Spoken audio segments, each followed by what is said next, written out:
Si nanay, 2 years siya, mahigit 2 years siyang stroke. At hindi rin pala, pag ano, lagi pala siya ng stabilizer, no? Ngayon, hindi na po siya hinihingal.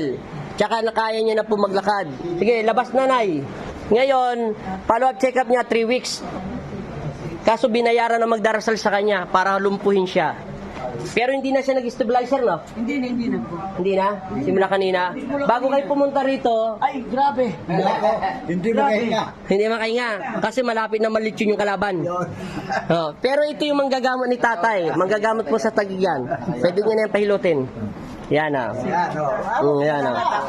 Oh, lalakad na si nanay. Palakpakan niyo si nanay. Yehey.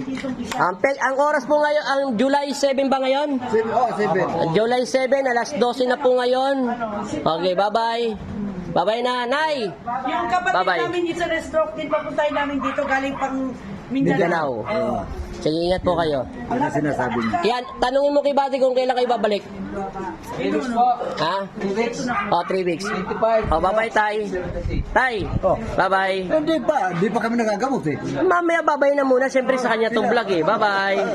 Bye-bye. Bye-bye. Ate! 25. Smile! Bye-bye. Okay.